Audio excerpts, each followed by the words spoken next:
In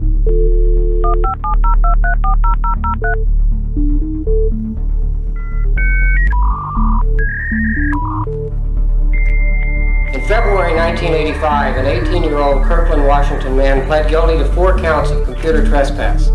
The defendant was accused of gaining illegal access to 4 large Seattle area firms.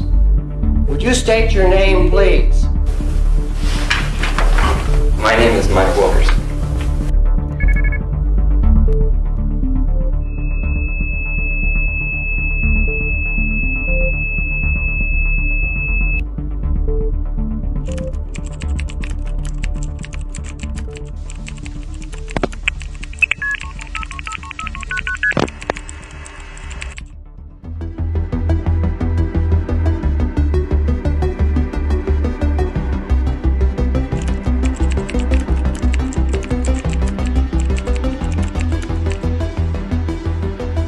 Usually they have the way it's set up is you dial in on one line and it calls you back on another so that you can't. It's supposed to be the ultimate security. Well, what you do is you break into Cosmos and you find out all of the phone numbers that that company owns, and you call it until you find the 2 that are hooked up to data, and then you get the callback modem and you set up call forwarding on that line so it call forwards to your home number. That takes a lot of work, but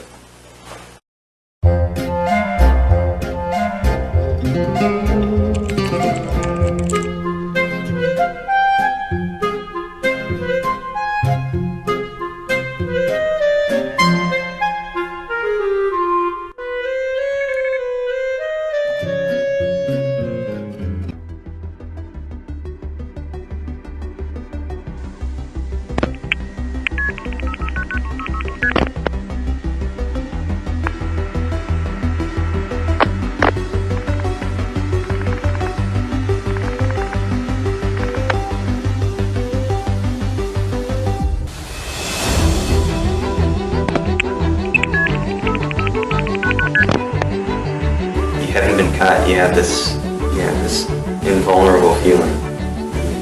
You just don't think you're going to get caught. You ask any hacker out there that hasn't been caught yet if he thinks he's going to get caught, and he'll tell you no.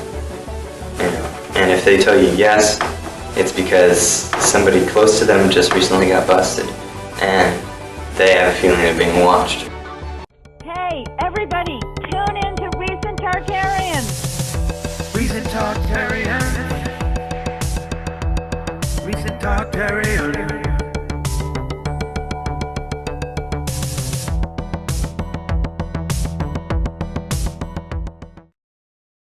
Michael, what have you done with your life? So for everyone who has had any interest in hacking in the world, and I know right now is a pretty big moment because Virgil Griffith's just been, arrested for his efforts to hack. We have to go back to one of the first young hackers in the world. I think you might be the first one that we know of who was arrested for hacking, Mike Wilkerson. How are you doing, Mike?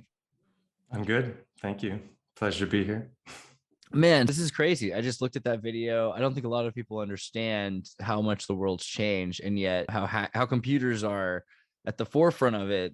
You were at the beginning, a pioneer of the field of breaking into the matrix. What is that, right? Yeah, I suppose. Definitely old school.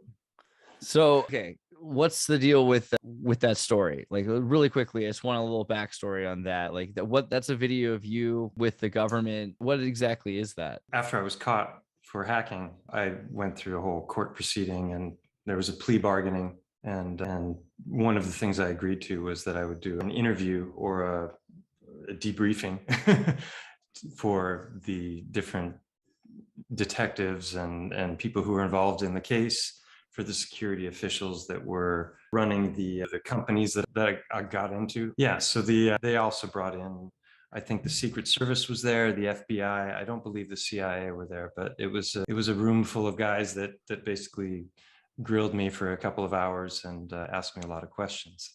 That video came back into my life and resurfaced about 5-6 years ago, and that's a story in itself, how that happened. Man, so okay, so basically you started out as a guy living in, you were like California, and you're like from Ojai, which is not too shabby, but it's not known for a hacking center. Like, how did you get involved No, with I wasn't Silicon Valley, that's for sure. How did you get a Yeah. computer? Who put a computer in your hands, and how'd this start? Like, what kind of computer did you have? Like, Initially, the only computer I had access to was there was a Radio Shack in my hometown, and I would go in there, and they had a couple of computers that you could play with a little bit. And then at the library, there were two PET Commodores. Oh wow. That was the first computer I really got my hands on. And but those were like terminals, so you were connecting to like a network right away with the library, right? yeah, it had some memory, but it had no storage capacity. It had a cassette drive, and it had this scrunched in keyboard, and I think it was a 40 character screen that was about this big. Oh, okay. And so I was trying to teach myself how to program by typing in different programs that were in magazines that I'd found, and spending all day like hunt and peck one finger at a time, trying to put this into the computer so that I could get it to do something, because everything I seemed to try and get it to do, it was like syntax error, and I could do these very basic programs where you get the name to scroll across the screen diagonally or something, something silly like that. But that was how it began. Did you get, so you said you got computer magazines, like what were you looking at when you were, and how old were you when you were when you're looking into this like new art of the matrix of computers? Yeah, I was basically 12, I would say, when I first started to take an interest, because I mean, that video games were coming out. It was Space Invaders, and then it was Asteroids, and the very beginning, and a couple years later, Pac-Man. And so they had arcades in my hometown, and that was the real passion for me back Games. then. and I hear that a lot. I'd ride my bike to the bowling alley, and I couldn't wait to get inside and start playing. But it costs a lot of money, so that made me industrious and a little dubious in my morals as well. So you were trying to figure out where to get games on was it called the internet yet? You were trying to find games on the networks. Is that right? Yeah. Once I learned about computers connecting to each other, and I knew that computers were behind the video games, and that if I wanted to have unlimited access to video games, that was probably a good way to go, is learn about computers, and maybe even someday be able to design my own games. But yeah, I didn't get very far with that, because programming left such a bad taste in my mouth, because it was a trial and error of trying to debug and figure out what friggin' thing wasn't working was very frustrating to me. So from pioneering games that didn't work out, you went to like trying to pirate games. So how does that work? How back in the 80s, if you were trying to pirate a game, if I was trying to pirate a game, what would I have had to do to look for a game? How did you go about to download? Yeah, and initially it was just trading with other kids. You had the 5.5 or 5.25 inch floppies, or 3.25 inch. I can't remember what the sizes were, but you had the big one, and then you had the smaller one. And the initial games were like text, and they were never as good as the stuff that was in the arcade. And so when I learned about being able to connect to computers online, I definitely want to get my hands on a modem, and that took some time. But first modem was 300 baud. Oh, brutal. So literally the text, you could watch it go across the screen like this. Yeah. Oh man. Okay, looking at bauds, what's the equivalent? Let's look really quickly at a T3 in baud, like equivalent.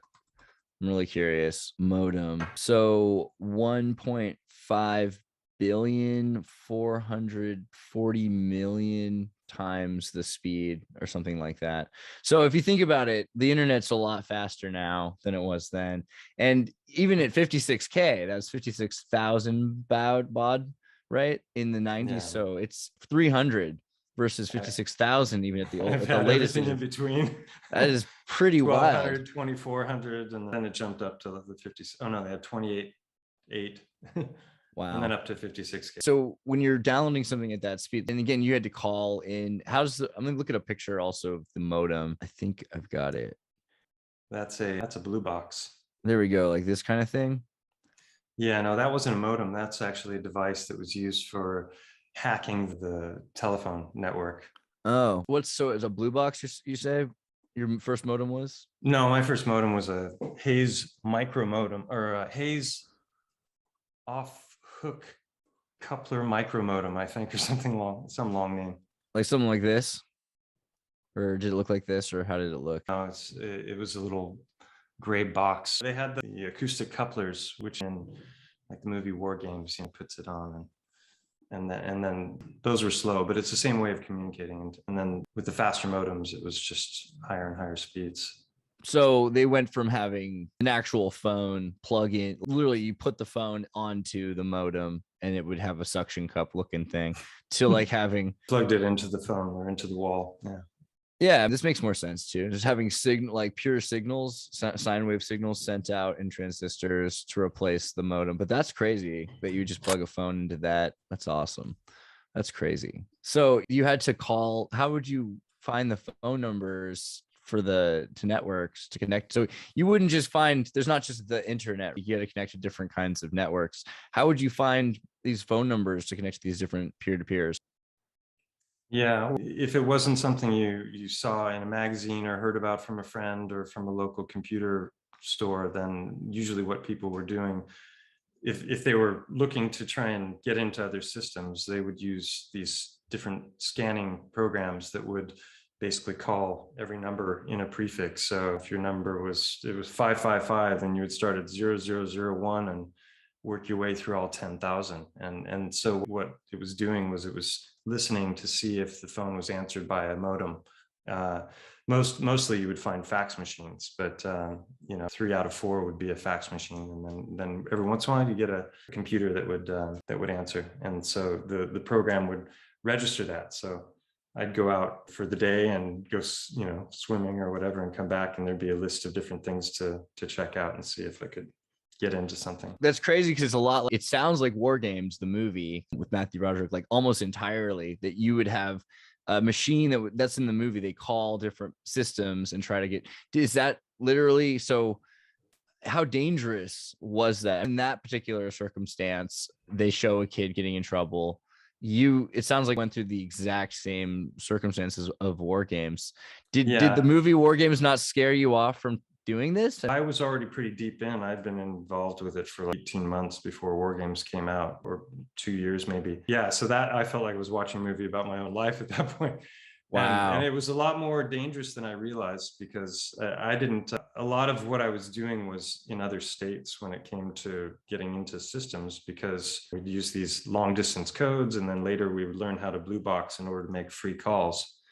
And so I wasn't really so focused on, when I first got into it, I was focused on the area around me, but you could only scan where it was a free call, because if you're doing 10,000 pay calls, your parents are going to not be thrilled at the end of the month. So once I scanned the local area, Ojai and Ventura, there were a few things, but there wasn't much. So it was kind of a desert there for me. And then I started going nationally to different systems. And initially they were more public bulletin boards, because I didn't have any of the subversive information to even know how to begin to try and infiltrate another computer. And that wasn't really my goal in the beginning. When I learned about hacking initially, it was before the whole topic the waters had been muddied in it, and people became scared of the subject, because initially they were just people who were very tech oriented, that were interested in the beauty of the systems and building things and figuring out how they worked and workarounds and stuff like that. It was just it was a word for somebody that was hanging out in a lab somewhere and just tinkering and playing. Did you find you found these people? Like, how did you find community? How did you meet other hackers? Or did you find, and you said you had these magazines, did you connect with anyone through these things? Magazines were just computer magazines, and you're looking back and stuff. But that was more like in the very beginning, when I was hanging out at Radio Shack and in the library. And the books that were available were all COBOL and Fortran and all this old stuff, and these big mainframe systems that I didn't have any access to. It was the initial allure was, keep bumping the table, sorry.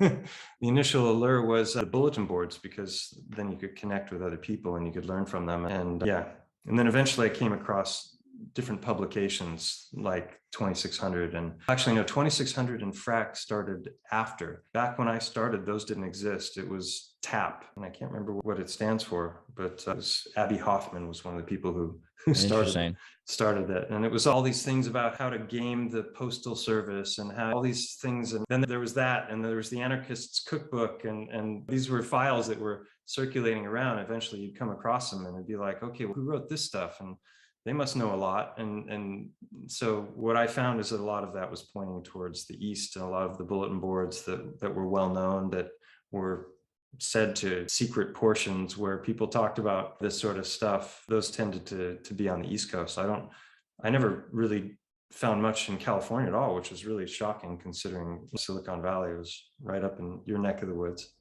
Yeah, a lot of the BBS boards though were in closets in rich people's houses on the East Coast that had gone to Carnegie or to some of these schools, because you had to have a computer, which was there's bugs flying all over this machine too. Yeah, I've got a fly that keeps going by. You'd have to have in the old days, like these old computers were connected to these tape machines, and then be in your mom's closet connected to a phone. And that would just have to be running all the time. And someone would have to have like 4 phone lines in some old mansion or something like that. So they were loud back then too. Yeah. Yeah. To get a system like that, often you'd end up with a computer that the school just was getting rid of from 4 years or 5 years earlier. That was like $20,000. So the late 70s, early 80s computers are much bigger. But yeah. So you were saying you were looking at BBS boards in general. Do you remember how you got into finding the boards? Because those are the first lodges, right, of the computer age. There were some that were rumored to be hacker boards that were big. There was one called Sherwood Forest, and I don't have memories of all this stuff. Right. It's in the book, but yeah, Sherwood Forest. Later on, there were hacking boards that were related to the different groups that were involved with sharing information and kind of teaming up. So that was how I initially there was one in Illinois that was one of the first to have multi-line. This guy had an Apple computer that his parents had bought him, and they bought him 6 modems, and he filled up all the slots, and he had 6 phone lines. And it was free initially. The intention was always to charge, right? That's how. And so that was a doorway for me to meeting some people. And eventually I met somebody who was deep in the hacking scene in New York. And so then I got on some of the smaller boards that had people who, knew a lot more. Did your parents have computers? Were they involved in what did your parents do? No, after I took an interest between my high school computer lab and the pet Commodore at the library, and eventually we got it was a TI 99 4A, which was from Texas Instruments. And that was a behemoth. It was and it had all these expansion slots, and we had a tape drive, and we're going to get a floppy as well. And the first game I played on that was an adventure game called Voodoo Castle. It was all text, but there were no graphics and there were no games available because everyone was making them for the Apple. And I don't remember when the C64 came out, the Commodore, but that was, so I soon became disappointed because it was the games that were the most interesting to me, not sitting around typing in a bunch of text, hoping I could get the computer to do something. So I'm going to pull up again the video of that. Let me see here. Is it here? So let me see if this is wrong. There's 8 or 9 different images that just flash by at the very beginning. That's one of them, isn't it? Yeah, I was going to pull up this so how did this part go down? So computer trespass in the first, we'll need to look back. Computer trespass in the first degree, a person is guilty of computer trespass in the first degree if the person without authorization intentionally gains access to a computer system or electronic data. So you did light jail term for young hacker, all of the stuff that folds up.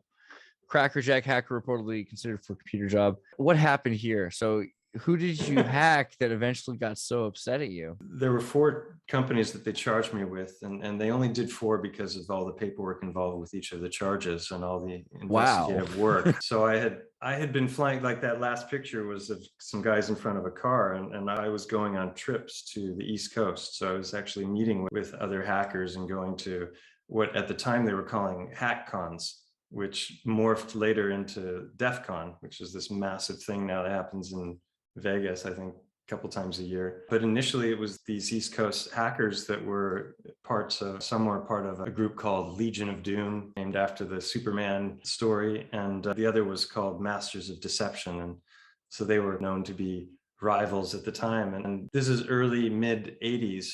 And then by, I think, 1990 is when Operation Sun Devil went down, and a whole bunch of people got busted, and people were turning evidence on each other, and it got really ugly. They did a sting operation of 27 households in one day, synchronized. And so I was hanging out with those people, but I was also, at the time I was living in Hawaii, and we're going to a lot of the details of the book here, but I was flying around, and then through happen chance, really, I ended up in Seattle, and I was there for a few months without a whole lot to do. It was summertime, and so it was like by the pool during the day, computers are running, scanning prefixes, and my friend and there was another hacker there, and he and I we started to hang out online a lot, and then he came to Hawaii, and then we were traveling to these conventions and ended up in Seattle, and we were there for a couple of months, and then he left, and I was there another month on my own, and that was when I got caught, and I'd probably gotten into about 100 systems by that point. So the 4 companies that they charged me with were Microsoft, Sunstrand, Kenworth Trucking, and then a company called Resources Conservation Company, which is a subsidiary of Boeing. I didn't know that at the time that I had actually gotten into Boeing as well. But which company was owned by Boeing? It was called what? Resources Conservation Company. It was a subsidiary of Boeing. Interesting name so for I Boeing. found out. Resource Conservation, of course. What a innocuous name for a military industrial complex. I remember recently I was playing Red Dead Redemption 2, and I finished a mission, and I walked outside, and I got on a horse, and all of a sudden there was warning lights and flashing because I was on the wrong horse, and it's a digital horse, and I realized this is what it's like to go into the systems. What kind of passwords You're are there? stealing other people's digital horses. How dare you? I know, and it was an accident, and I felt bad, and now I have to pay $10 bounty in Lemoyne or something. Anyway, the point is, with your systems that you broke into, what were you using, hammers and breaking the windows? How difficult was it to get into these systems that the military had put up for the natural resource conservation? There was no breakage involved. Slipping in was a better way of describing it. One of the newspapers described it as a high-tech joyride, which is really what it was, because although I was getting a little questionable in my morals when it came to things like free phone calls and traveling around the country and stuff like that, I wasn't malicious. I wasn't trying to steal. And when I was in the systems, like I said, I didn't even know I'd gotten into Boeing. If I had started, rummaging around through their data, I would have figured it out pretty quick. But I wasn't really interested in their data. I was mostly interested in the systems themselves and the Oh, you muted yourself. Oh, yeah. Again, you're still muted. Sorry. Yeah, no, Tom's here. So. Yeah, you're muted again. Can you repeat the last part? Sorry, Tom came in the last minute there. What was it? We were talking about Resources Conservation Company. Oh yeah, no, one company one of the newspapers described it as a high-tech joyride, which is really what it was, because I wasn't so interested in the data they had, but the system itself and using it, because at the time I was on IBM PC ATs, these were IBM clones. Oh no, these were proper IBM PCs that I had, but we were also using Apple as well, Apple II Plus. But the bigger systems were what I was curious about and interested in, the speed and the power, and I had no idea how I was going to use it. But so getting in, there were lots of different approaches to it, but it wasn't some of it was like taking candy from a baby. Let's just say that. But at the same time, okay, it looks like you stumbled on very war games for real. Like you stumbled onto something. You found this innocuous name, Resource Conservation Conservatory thing, and it was the Trojan horse or so. It's this camouflage for Boeing. So if you had gone in there, God only knows what you would have found, but it seems like that might have been a big reason why they were so interested, because what else could they have been?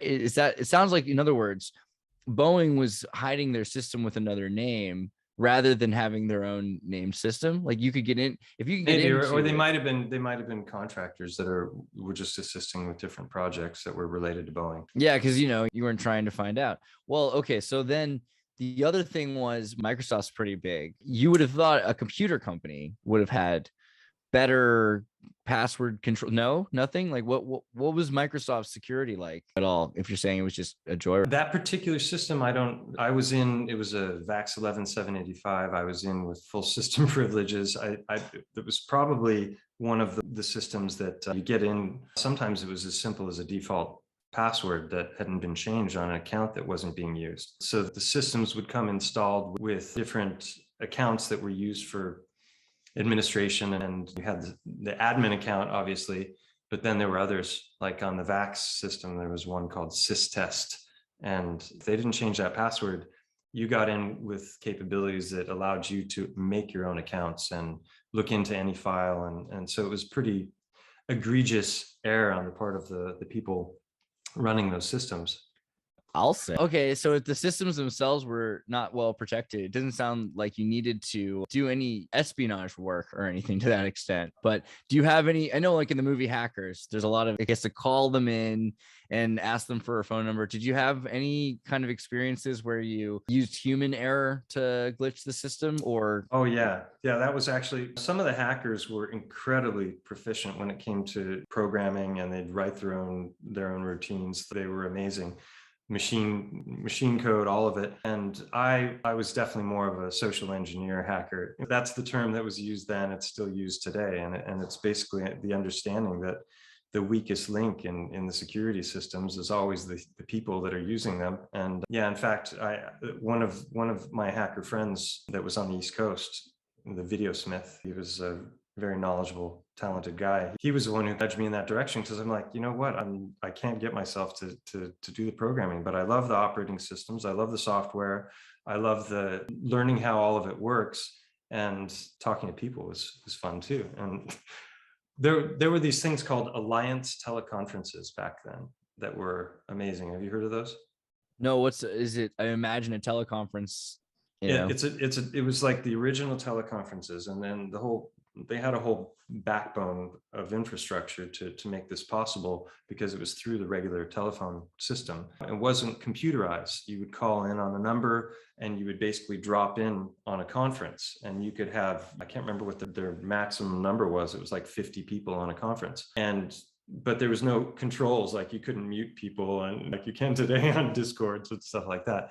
So that was an amazing way to meet and talk with people. That became a social life. So really, my generation, and especially that time period, I was really the first wave of what we see now, which is people growing up online, having all their friends out in other parts of the world, and communicating on a regular basis. But all of that was extremely costly, because this system was like $1 a minute per line. So we were piggybacking on their system and making use of it. And that was how did you piggyback? How could you piggyback on someone else's system to do these phone systems back then?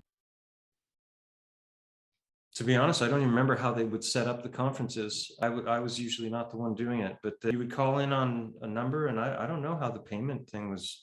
You would bill it to a phone number, I believe is what it was. And then, but that was never a problem. A lot of people figured the company was using the fraud for tax write-offs. So they didn't mind that there was systems were constantly being used, but it was also probably ultimately a very effective intelligence gathering asset for the letter agencies.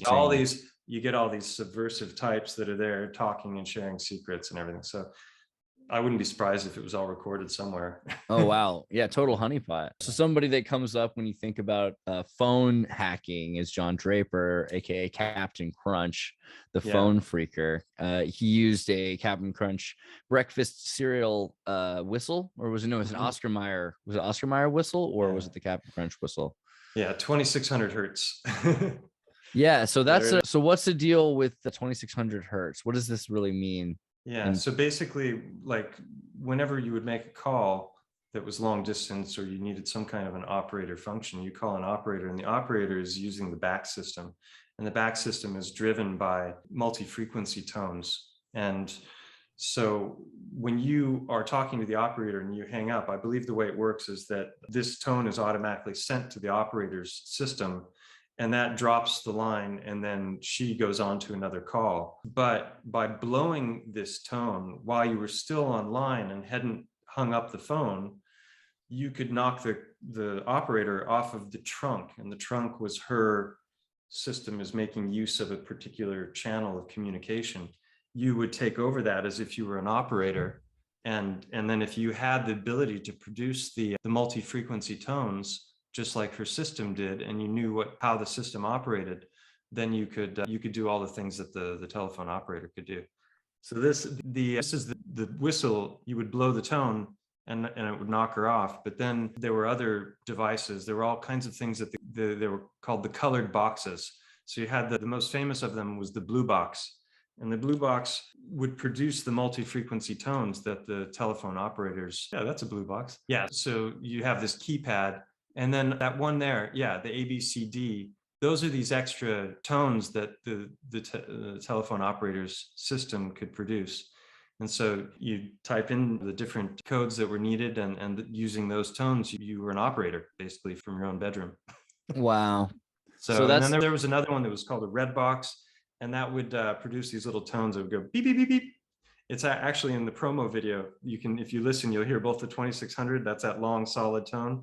And then there's all these multi-frequency tones and things going on in the background. And the red box would reproduce the sounds made when you put a coin into a payphone. The nickel, the dime, and the quarter would each have a different number of these pulses, and they're real rapid. You could just record that into a regular cassette recorder and hold it up to the phone, and you could play that. But people were also creating and doing digital circuits and creating the same tones in something compact that you could just have in your pocket.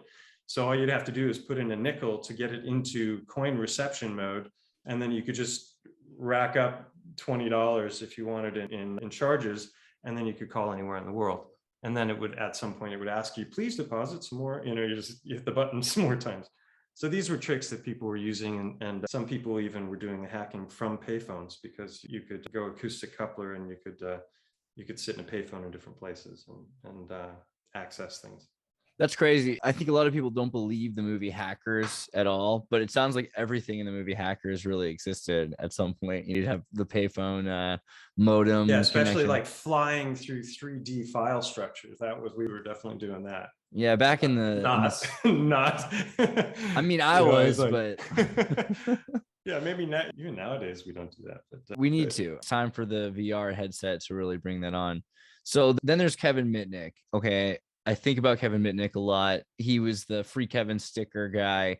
There's all these stickers on all my friends' computers that said Free Kevin on people's cars everywhere. And he was arrested and not allowed to use computers for years. Like, I think it was, they finally said it was, there's the sticker, cruel and unusual punishment. They didn't let him use computer, and now other people are allowed to use computers. They put him in solitary confinement for hacking. And actually, I don't even think it was hacking at that point. I don't remember the details of his story and like what happened when, but he was in friggin' solitary confinement for 9 months because the prosecuting attorney convinced the judge that he was so adept at hacking that he could start World War III by whistling into a payphone.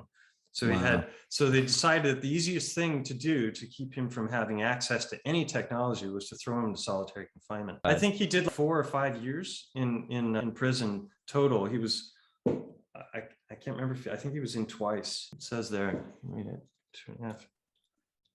Yeah, 1995, 2.5 year federal offenses. No, that's not how. Rescue.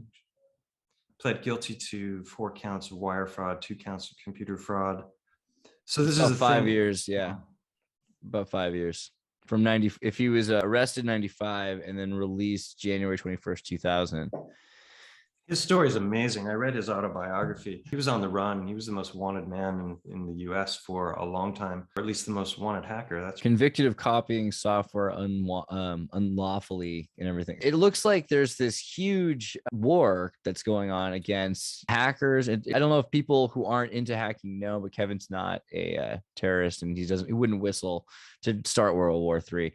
But they would say that because they're so worried about things. Do you feel like that's what happened to you? Is they were just convinced that because of how dangerous the things they were doing, that you were, that's the danger there. The danger of you was that you were in their field, that they were.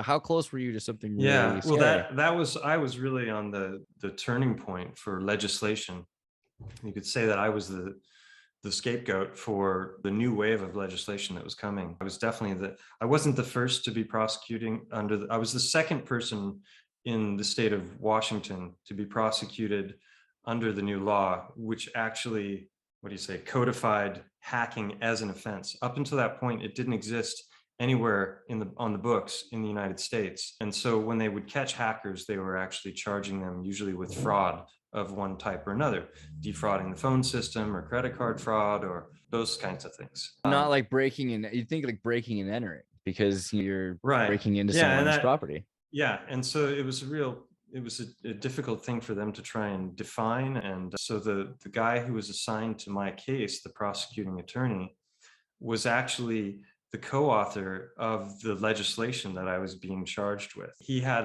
an initial test case before me, and it was a minor thing. And I think the guy got off with probation, or maybe the charges were dropped. I don't remember. But I was the first one in the US, definitely, and probably the world, to go to jail for the crime of hacking.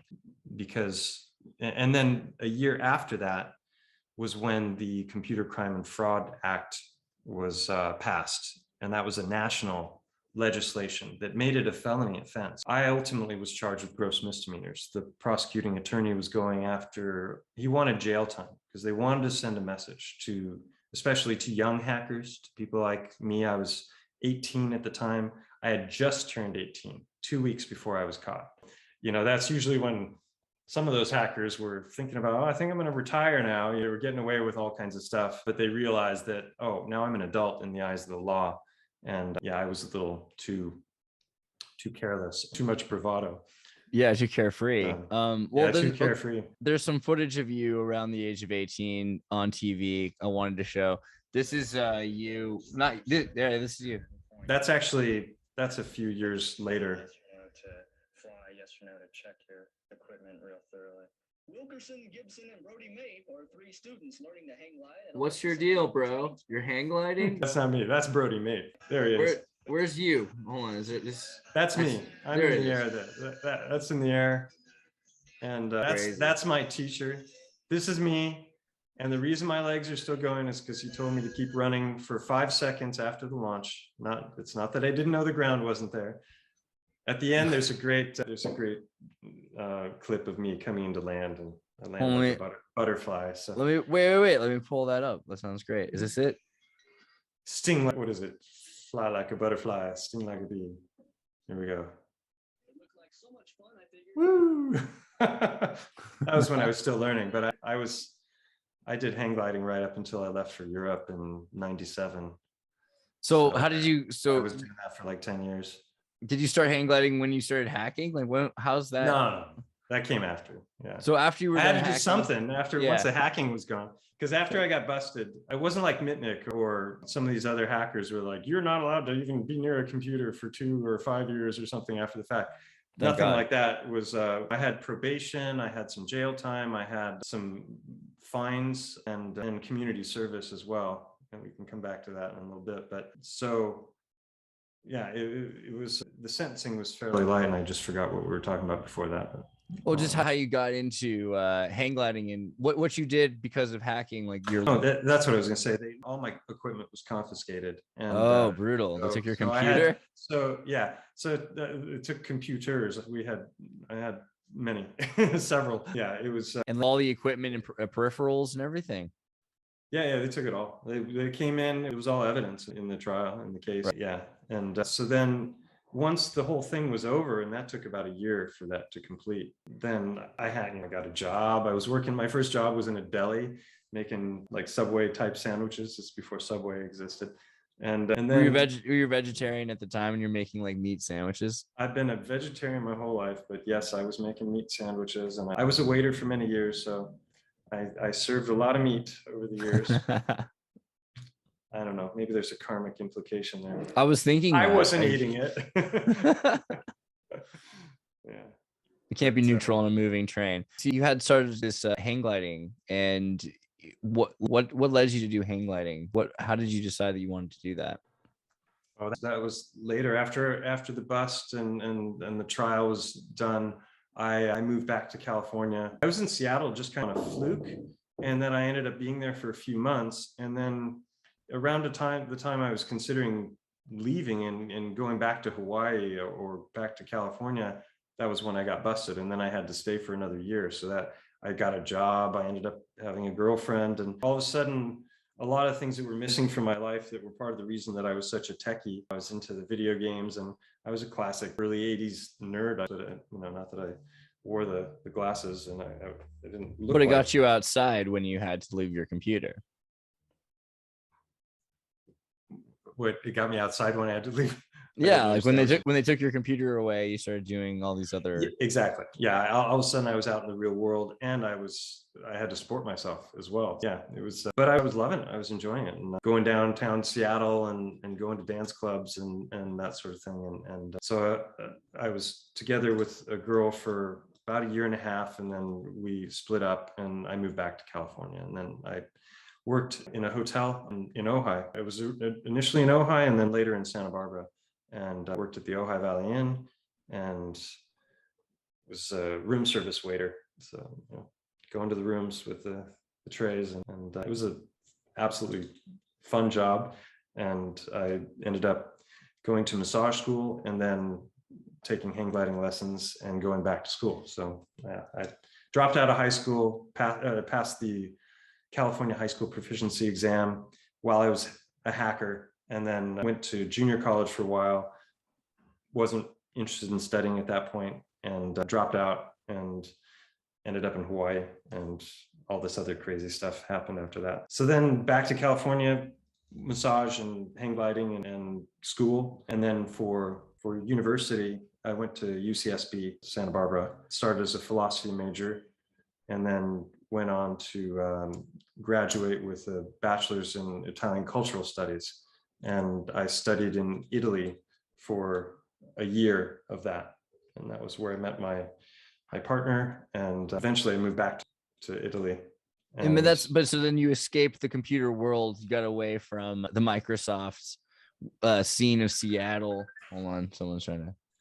Oh yeah, make it stop. Really?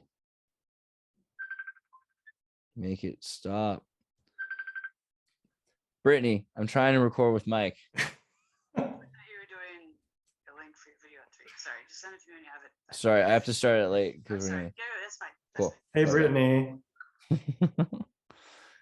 Oh, Brittany. Okay, let me do that again. Yeah, so when I moved back to Italy after I graduated, I went to work initially as an English teacher, just because I had no work visa, and I figured I'd be able to get a job teaching English because I was fluent in Italian by that point, and I was fluent in English. It was my mother tongue. So I was right. I got a job pretty quickly, but I got real bored with teaching English after about a year and started looking around. And I went to the American Embassy to get a list of different companies that were American companies that were doing business in Italy, because I thought, oh, maybe I'll go to work for one of those companies. And so I sent out like 40 CVs, and then at one point got called by IBM in Rome.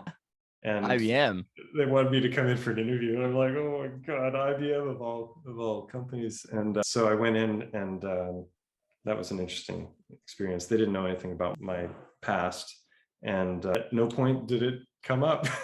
Perfect. I worked there for a year, and nobody knew anything about my subversive past. yeah, in IBM in Italy. Yeah, in Rome. What? So how crazy was IBM in Rome? What were they doing? Just installing infrastructure for all these systems, or they had a big office there. It was like 500 people in a compound outside of Rome in a place called Eur. And it was this oppressive building behind big gated fences and not aesthetically pleasing in any way. But I went to work as a junior tech writer there. Not having programming skills, they don't have much need for a social engineering hacker. It was funny, the interview, they were asking me why I thought I was right for the job. And I was like, I don't know if I am. I've never done this before. If you want to know why I think I'd be good at it, then. But yeah, so I worked on something called license use management, which was about the allocation of incidental licenses for their different major software packages. So basically, if you say word processing, like your company bought 50 word processing packages, but you had a team of 200 writers or something. But nobody's working all at the same time. Then it would allocate licenses as needed on it. As big complex software, all about that sort of thing. So not very exciting, but it's interesting to after all of that to end up working for IBM, because they don't have couldn't they check records? Wouldn't there have been, I guess it's not digital yet, or what's the deal with why couldn't they know that you were a hacker? I just didn't tell them, and they didn't ask. They didn't. There was no like, have you ever been convicted? Or actually, there probably was a have you ever been convicted of a crime on the application form. But the thing is, the judge gave me a deferred sentence. So basically, when once my 2 years of probation were completed, and I didn't get busted again, the whole thing was expunged from my record. So I didn't have anything on my record. So I could honestly say that I hadn't been convicted of a crime. And then. Yeah. Oh, there's something that slipped my mind. Yeah, I guess hiding that would also, maybe in Italy, a lot of people have been convicted of crimes and worked in major companies. I guess that happens. But you're American, so they had to give you a shot. Another thing I wanted to pull up is this video. Let me just pull this right here. We found on the internet. It's called Clinic Buddy. It's this software for a clinic. But I think my mom used this. Mom's a doctor, and this is like, pretty sure this is what everybody uses. This is pretty popular, right?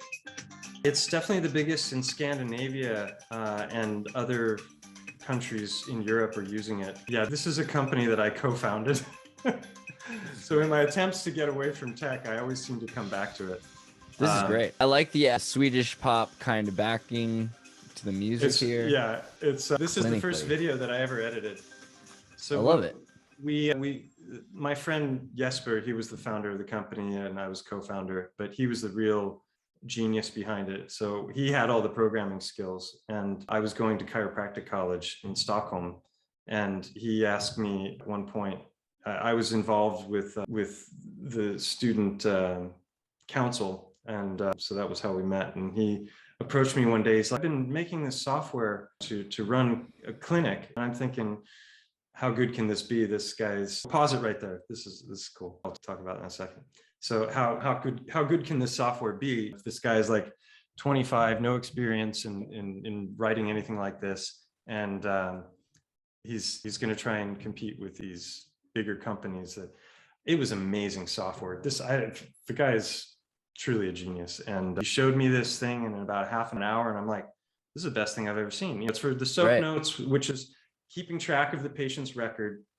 He'd already built in a whole economic system for printing receipts and keeping track of your books and all that. He did that too. And we integrated it later with encryption keys so that each person had their own key, like they do now with the cards and everything. We were the first on the market with that. And but the real amazing part of this software was that it was designed so that you could do research with it, and also any of the different examination techniques that were being used in the clinic, we had integrated with the Wii balance board. So it was wireless weight distribution, sway, all these different things. What you're seeing there, we integrated with the FLIR camera, which, so if you back it up just a tiny bit, you could literally, there you can see it live as she's moving. You can see the differences in temperature on her skin, and that there it's mapped out topographically. So you could literally see where the patient had pain before they told you. And what was cool about it is all of this stuff was integrated in so that anything that the doctor was automatically converted to text and numbers. But all of that was accessible from a data standpoint also, so that you could do really broad studies with huge numbers of patient visits and just pluck out any individual variable that you were interested in or looking for. So that was really why I took an interest in the company. I had no desire to get back into tech. When he approached me with this, I was 3.5 years into a 5-year degree for chiropractic. And initially I was just like, yeah, I can help you out with it, and it's fun. And then I started to see the potential, and we started to sell it in Stockholm and in Sweden. And within a year, we had built it to the top selling software in Scandinavia. Within a year and a half, we were doing trade shows. So all of a sudden I had gotten out of chiropractic college, and I'm co-owner in a tech company. And we were traveling all over. We were going to different countries and doing installations and shows. I wore a lot of hats in that company. Strange how it works. I ended up in Sweden because my girlfriend was Swedish and we started a family there. But that didn't happen initially. When I got to Sweden, leaving IBM, I had a cush job. I was planning on staying there. And all of the writer team that I was working with, I was one of 2 or 3 staff writers. All of the rest were contractors. And these people were flying to different locations and staying for periods of time and working on documentation. And they were making like $800 a day as contractors. And a lot of them had offshore banking accounts. And, you know, I'm like, I could do something like this. And so that was originally my thought, but I didn't have enough experience to do contracting. And so I figured I would go to Sweden and start with another company.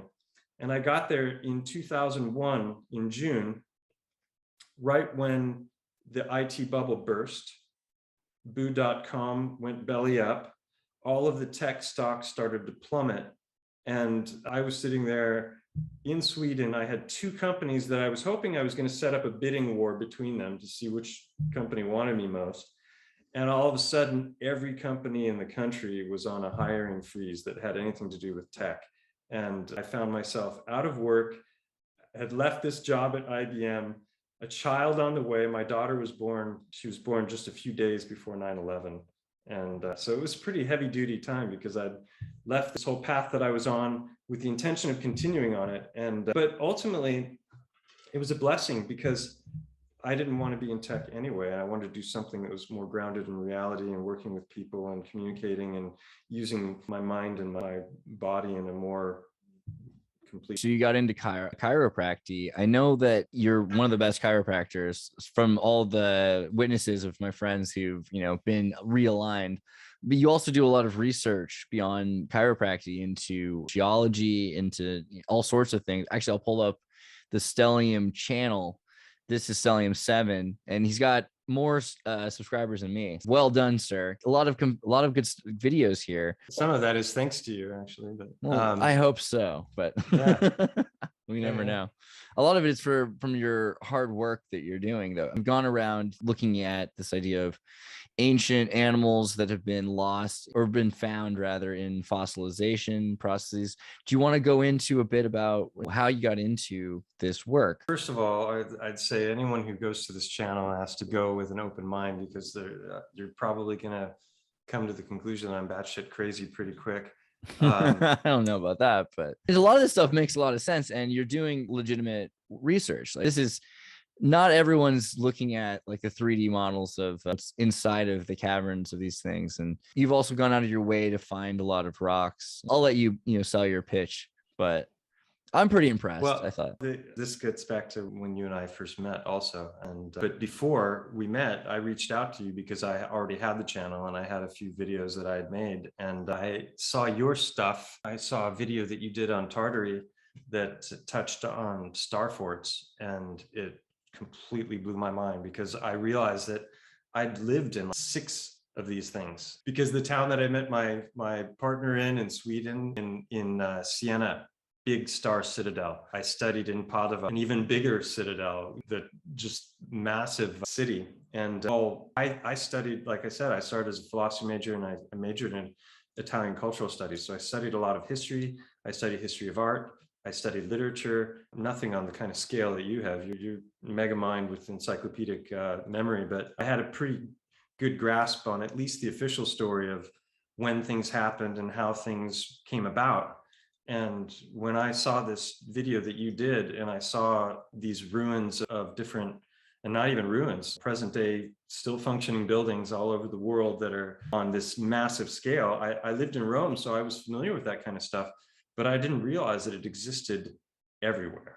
And then the star forts were a real penny drop for me, because I immediately recognized that what's going on there, cymatic patterns, this is way complex, and it doesn't make any sense when you look at the official story as far as bastion forts and the time frame that they were supposedly built in, the quantity of them, the scale, the tools that were used at the time, and none of that stuff adds up. And then you got people like you and John Levy and Martin Liedtke, and these people are doing, you know, amazing research. Now Paul Cook is doing awesome stuff too, where it's like boots on the ground, they're looking at the buildings, and we're just seeing, here's the official narrative.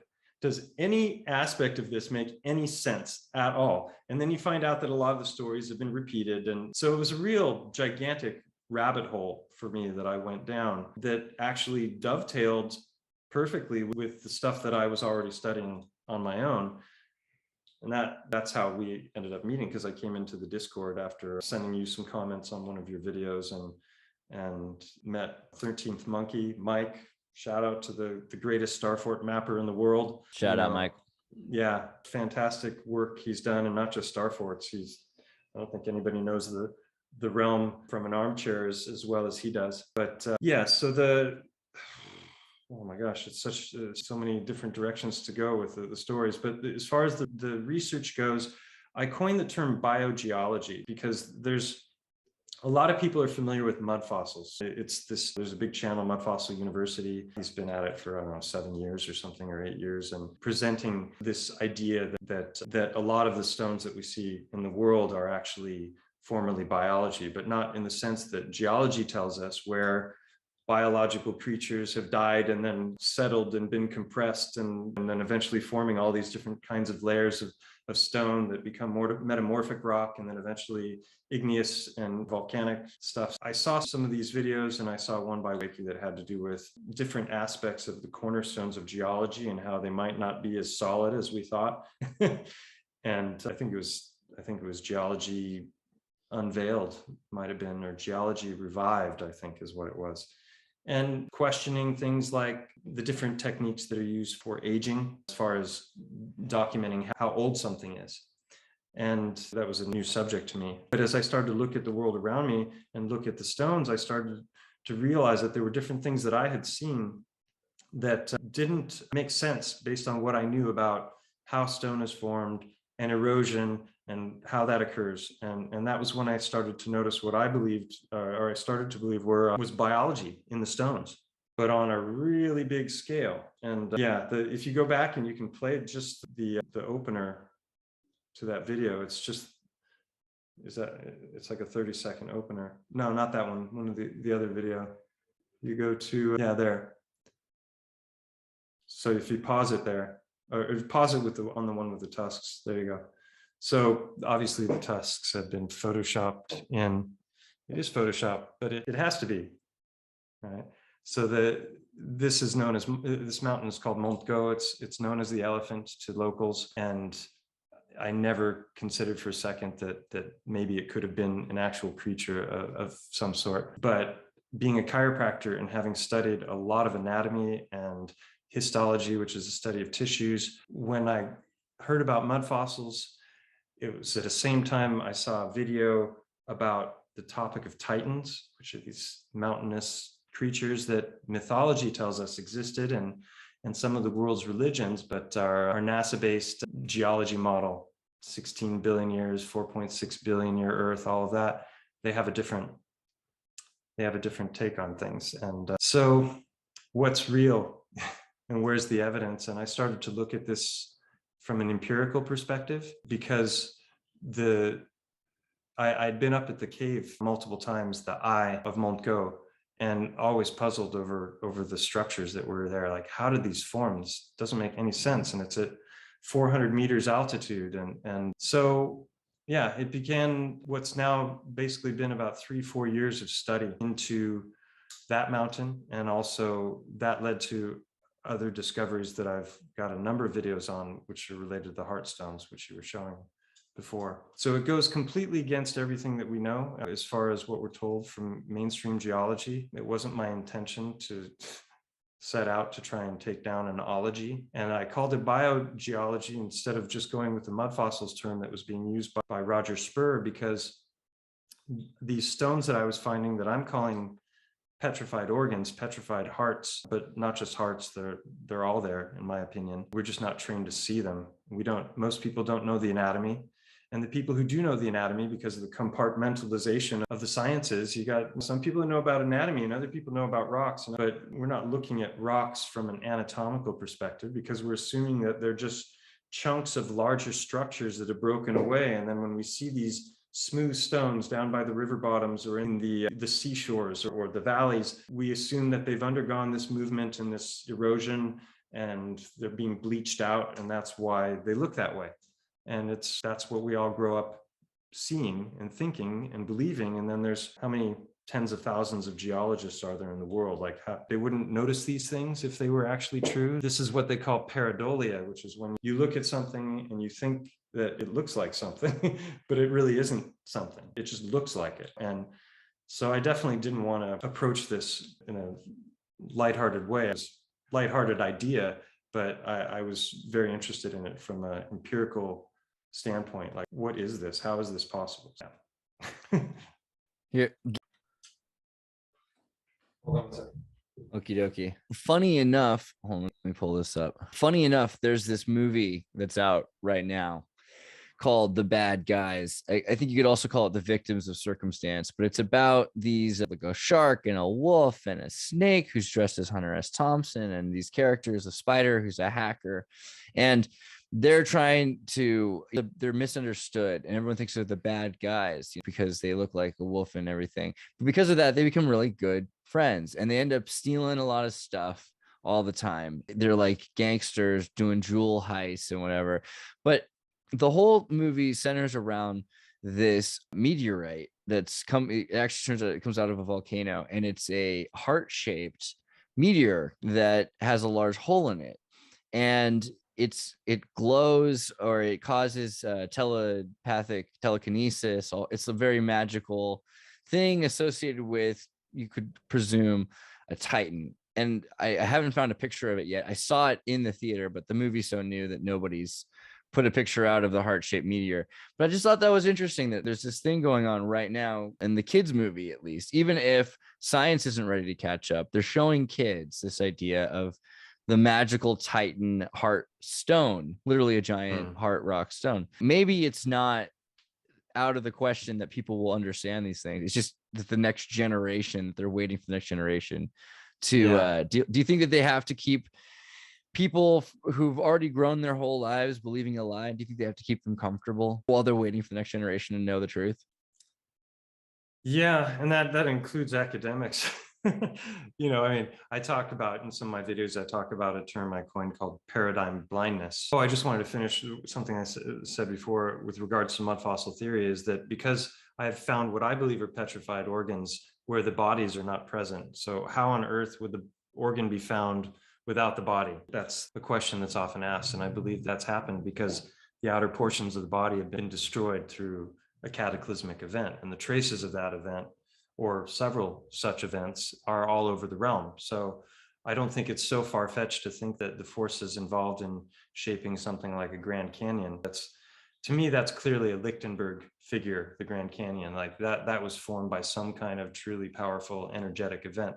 To think that the Colorado River carved that out is, I think it's a ridiculous notion, personally. It's the thing about the Heartstones. When I found one initially, and that first one was so detailed and it had so many different anatomical features that I immediately recognized it as a heart, but it was 4 times the size of a human heart. It's like this big. And over the months that I was looking at that thing, and I was going through anatomical books, and there's a catalog 25 anatomical correlations on that one rock.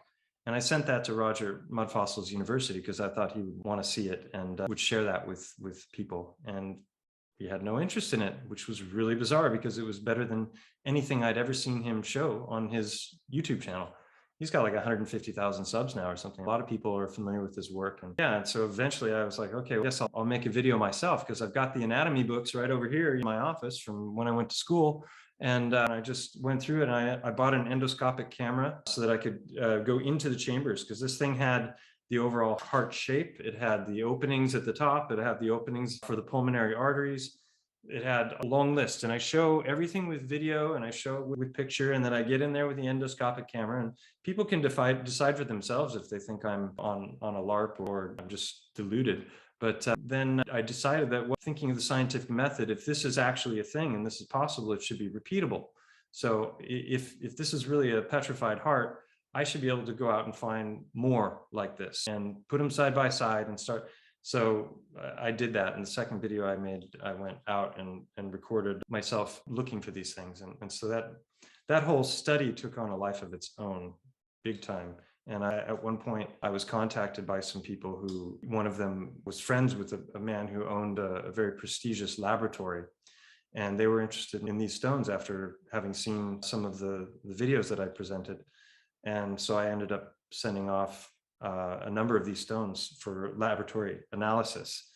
And that became a whole story in and of itself. So I've made several videos on that. One is called Paradigm Crushed.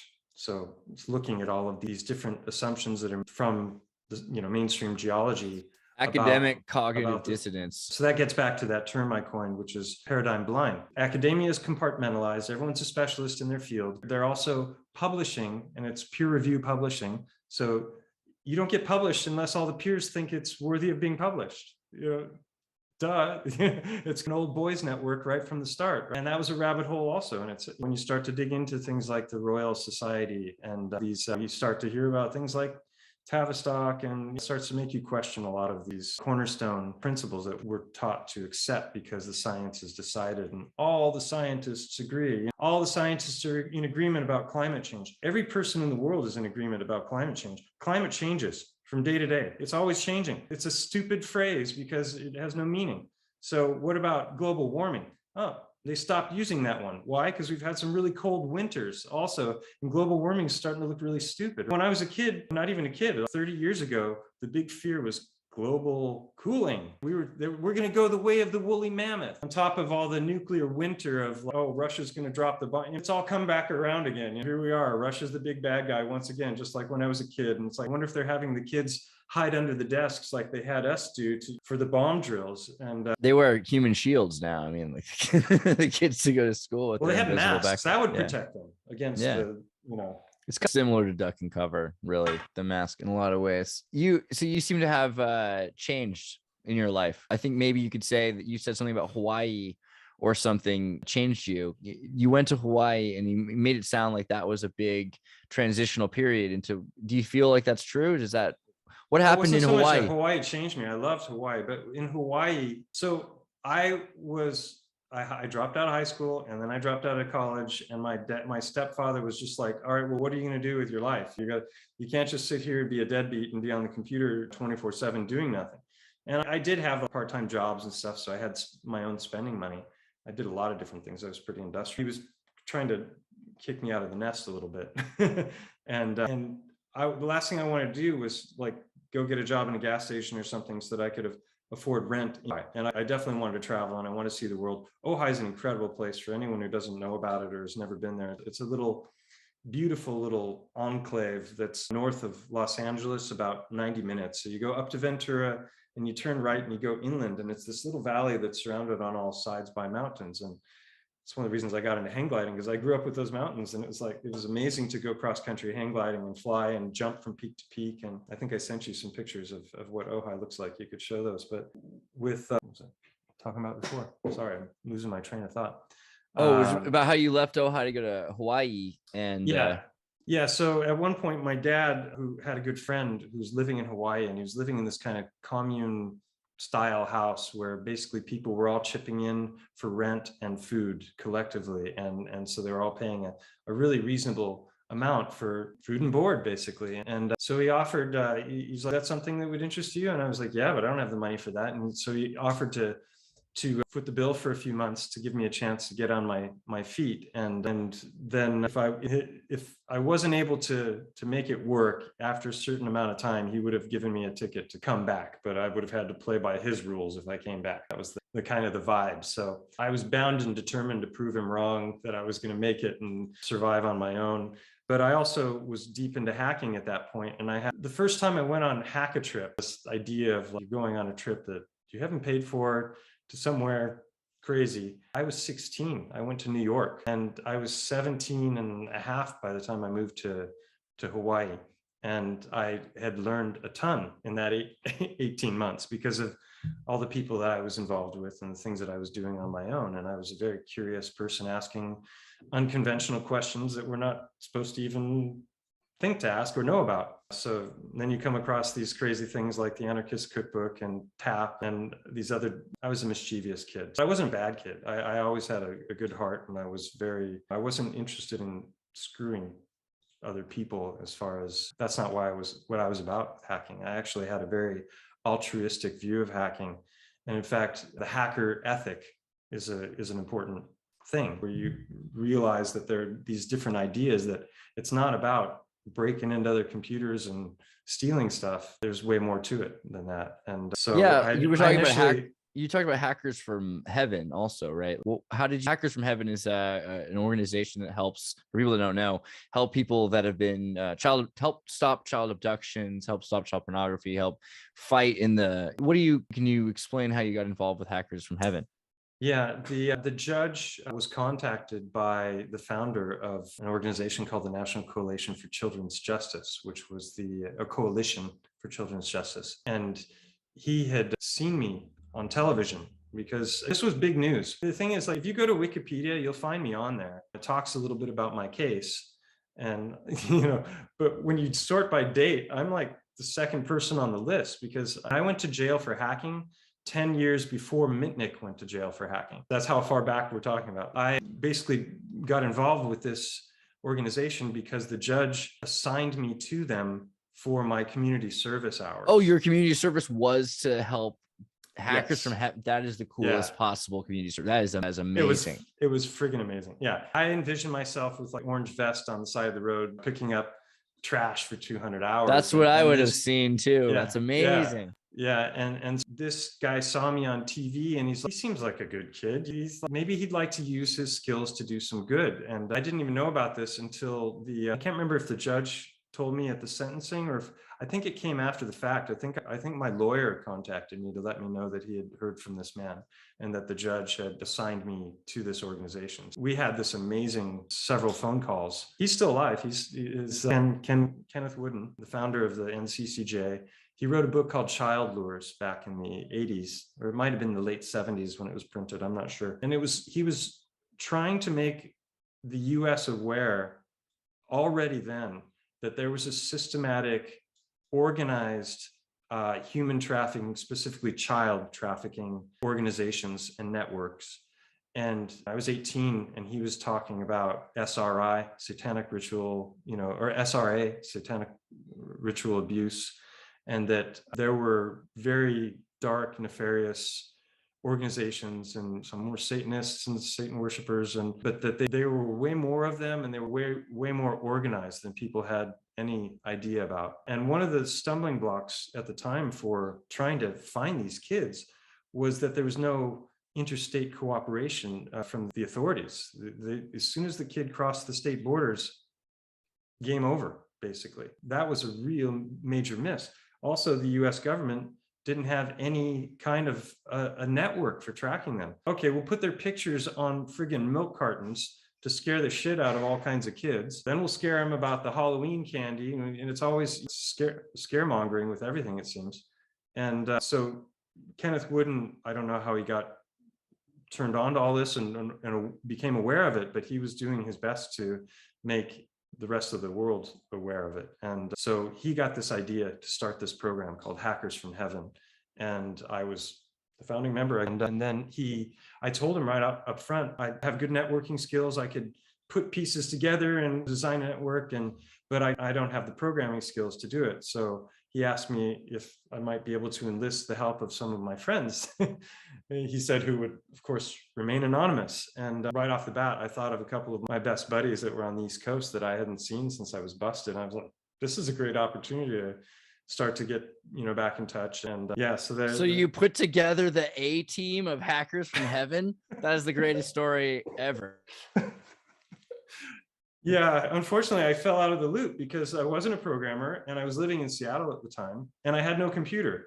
And Ken offered to buy me a computer And I turned him down. And the reason I turned him down was two reasons. One, I wanted the money to go to the network that was being donated for this, because he reached out to the 700 Club and these different organizations to try and drum up funds for this thing. And so I turned him down because I didn't want to use the funds, but I also turned him down because I was afraid that if I had the computer at that point, I would get back into hacking. I didn't trust myself. And I really had a cold stop from it because the computers were gone. I was scared out of my mind about using calling codes. I had no blue box anymore. I had no red box. And I was just paranoid that maybe I was being watched also at that point. So yeah, so it was a way to, all of a sudden I was, instead of a hackatrip and going and was meeting my hacking friends, but I was actually being paid to go, or not paid. I didn't receive any compensation, but flight and travel. So yeah, it's a fun chapter in the book. We took a train from Philadelphia to Vermont, but it was an interesting thing because that was like a little bit of a first red pill for me, because he introduced me to some pretty heavy stuff. And then later that same year, my dad, he gave me a book called Behold a Pale Horse by William Cooper. So I was 19 and reading that. What is that? 19, so 20 would be 77. I was 76. No, wait, 86. Yeah, 1986. I read that. I actually might have come out a year later, but anyway. Yeah, that was the mother of all conspiracy books. Right? Still is considered a classic because it brings up so many different things. Silent weapons for quiet wars, for example. That's an important thing for people to read and understand, which I recently found out was taken out of later versions. Really? Interesting. Yeah, PDF, and it's not there anymore. If you read if you had read A Pale Horse, Behold a Pale Horse before you had been arrested, before you'd been really interested in hacking, it might have really changed your perspective on what you were looking at. So maybe it helped a lot that you were safe.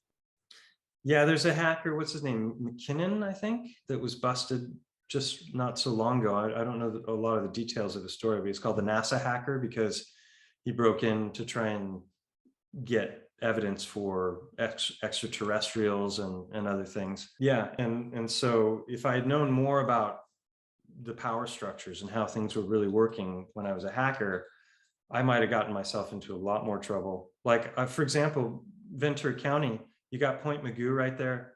I didn't know it, but UCSB is very tied to intelligence, and you've got a lot of stuff going on with the whole quantum physics department there. Up the road is Vandenberg Air Force Base and JPL. And so they're like just right in that area that I grew up. So it was like, I couldn't access any of those because I didn't know how to call long distance. I didn't know how to get into any of that stuff. And all of a sudden my whole focus was on the East Coast because that was where most of the people were that I knew, until I went to Hawaii and ended up in Seattle. It's lucky that I didn't know more back then, because I probably would have been curious in more dangerous ways. I look at, I think we've talked a bit about this before, but just to bring up Virgil Griffith again, Roman poet, an American programmer, extensively worked on the Ethereum cryptocurrency platform designed toward a web proxy along with Aaron Swartz.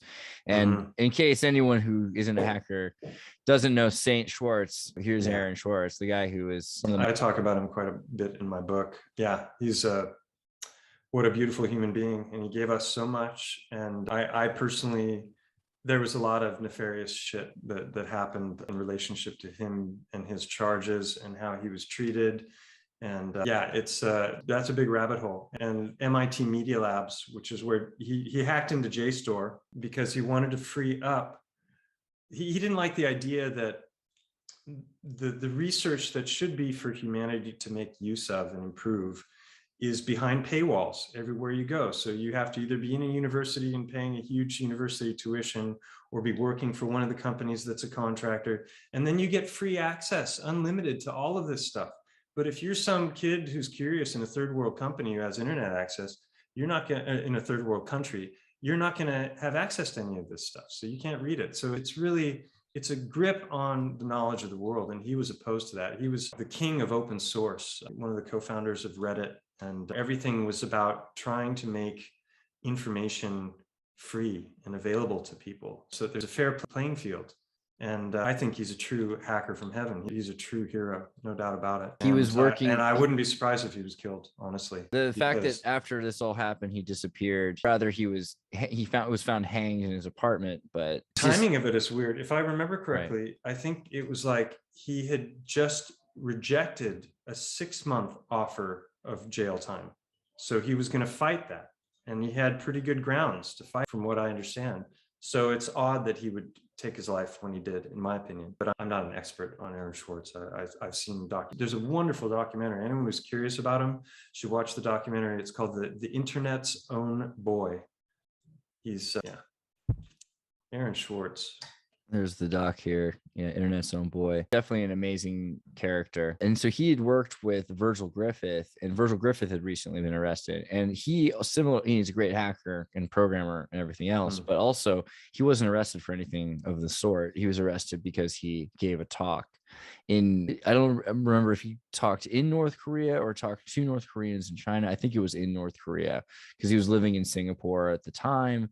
So he went and he told them how they could avoid sanctions using cryptocurrency. And he was immediately arrested, and he's been given like 5 to 10 years. Yeah, just for telling them how they can continue to. Similarly, like things are behind paywalls in Russia and North Korea are being forced to use dollars they're not allowed to send or spend. And this guy was saying, hey, you can exist in the world forum without worrying about that so much. It's interesting. All of these situations are about people that are not really hurting people per se. It's just making it easier or more convenient for people to exist, like breaking down these systems of control. And then that's the thing that they're going after with the most force. I mean, how expensive do you think it was to arrest you, to go through all of these people that had to be hired and paid to go through, and then they make a video about you or with you, the kinds of costs of this whole thing to demonstrate their power. The story of that video is pretty good. I'll come back to it in a second, but no, go for it. I wanted to say something about Aaron Swartz when he was caught, because he basically went into the basement of a place called MIT Media Labs to download these. It was like 2.4 million research articles, which then he liberated to the internet. So all of a sudden, this huge amount of knowledge was just dumped because of this act of his. And he had gone to that location because it wasn't locked. And he basically was able to jack into the mainframe through an Ethernet cable. So he had higher transmission speeds. So some suspect that there's foul play involved because he was downloading for like hours. And at Ethernet transmission speeds, you can download 2.4 million articles in a pretty short amount of time, because text and pictures don't take up much data at all. So some suspect that he might have gotten access to and downloaded other things that are ultimately what got him killed. Because it's interesting, if you look into the people who funded MIT Media Labs, you start butting up against people like Epstein and Bill Gates. So that's an interesting thing that it's also logical that going into JSTOR, he's seeing cases. Case law defines any case in America. You need a lawyer because a lawyer isn't just using the Constitution. He's using examples of other judges accepting certain cases. So you can say, well, Alabama in 1979, this case versus this person or this state. We can use that. So JSTOR is why they have to study all that and keep that in the JSTOR. So if everyone has access to that, then all of a sudden computers can pick up what's been acceptable, and there's every single exception has been made. And if you overuse them, then someone might critically analyze that and then say this is being an exploitive system. But otherwise, you can keep them secret. So also these cases are somewhat hidden unless you have access to them sometimes. So there could have enough of just pure information might have been something that they didn't want him to share with people. You talked a bit about your stepdad, but maybe I was going to bring up a picture of your father here really quickly. This is from the George Burns show, Burns and Allen. Let me just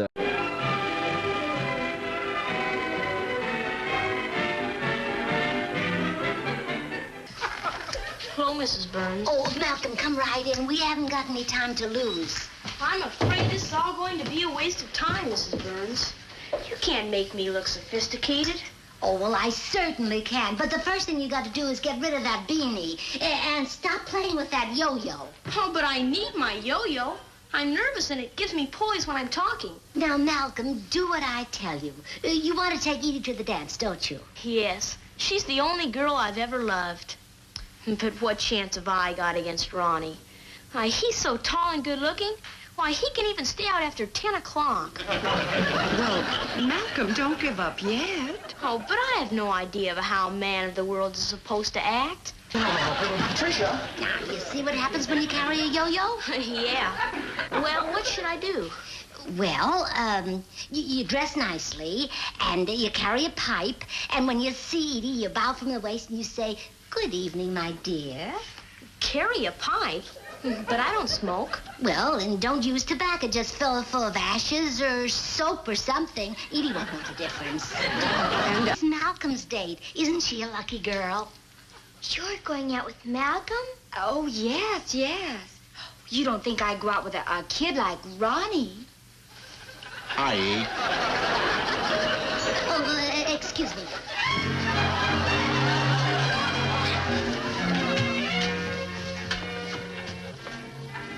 Good evening, my dear. Not to me. Say it to that pretty blonde girl in there. Oh, okay. Ladies and gentlemen, may I present that man of the world, America's #1 playboy, Malcolm Rogers. Good evening, my dear. Good evening, Malcolm. Malcolm, you're beautiful. Good evening, my dear. Well, here are your two men. Now, make your choice. I'll take Malcolm. Come, my dear. You're both beautiful, but the reason I took you is you're younger. You'll last longer. Thank you. Yes? That pipe did the trick. Yes, I'm sure it did.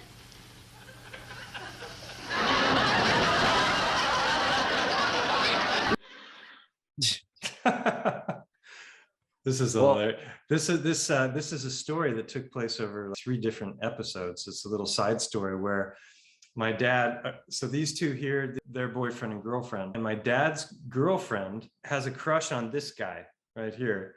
And he promises to her that he will go to the grammar school dance if she can get straight A's. And so she works her tail off to get straight A's, and then she's totally smitten. She's in love. She's like the head of his fan club, and he's some performer or something in the show. So she's like lost interest in my dad, and they're trying to give him tips on how to get her back and how to be more sophisticated. and meanwhile, the guy who the girl is in love with, who you just saw, he's supposed to be going out with his girlfriend to this really important event. And so they're trying to figure out a way to get her to fall back in love with my dad. And so the way they're going to do it is they're going to pretend that the other guy's girlfriend is his girlfriend, and that he's going to the dance with her. It's just like, it's hilarious. And the whole series is weird because George Burns is there like Big Brother. He's the dad of the show. And he goes into his study, into his office, and he's got a television. And he can see this is the end where they've got him all dressed up. He's coming in, he's got a pipe, and he's going to impress the heck out of the girl so that she doesn't want to go with the other guy anymore. And it's just hilarious. So George Burns is there, the patriarch of the family, goes into his office, and he's got hidden cameras, and you can see all the communication that his whole family, he's like spying on his family. It's like, but nobody thought this was creepy at the time. It was it's interesting, this idea that he's like, this is the technocratic age, and it's the panopticon. Oh, turn on the sound. Wait. Yeah, here, let's go. Back it up a little bit. This is just amazing.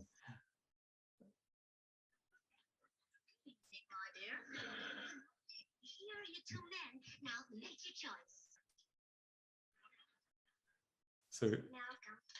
I'll take Malcolm. You as you're younger, you last Oh longer. my word. What? That pipe did the trick. Yes, I'm sure it did.